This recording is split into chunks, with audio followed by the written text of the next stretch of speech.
Portuguese superstar Cristiano Ronaldo দীর্ঘদিন পর যুক্তরাষ্ট্রে। মঙ্গলবার রাতে হোয়াইট হাউসের এক বিশেষ নৈশভোজে যোগ দিয়ে তিনি এখন আলোচনার কেন্দ্রে।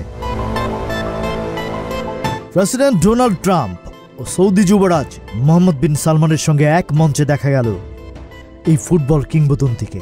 ডিনারের শুরুতেই প্রেসিডেন্ট ট্রাম্প মজা করে বলেন, রোনালদোর সঙ্গে ছেলে ব্যারন ট্রাম্পের পরিচয় করিয়ে দেওয়ায় তার প্রতি ছেলের সম্মান বেড়ে গেছে।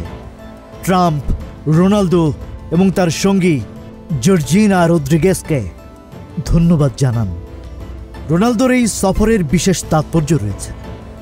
তিনি বর্তমানে সৌদি আরবের ফুটবলের মুখ। নৈশভোজটি সৌদি যুবরাজ মোহাম্মদ বিন সালমানের সফরের সঙ্গে মিলে যাওয়াতে রোনালদোকে কেন্দ্র করে কূটনৈতিক আগ্রহ তৈরি হয়েছে। ধর্ষণের অভিযোগের আইনি জটিলতার কারণে দীর্ঘদিন যুক্তরাষ্ট্র সফর এড়িয়ে চললেও 2026 বিশ্বকাপের আগে তার এই সফর অত্যন্ত গুরুত্বপূর্ণ।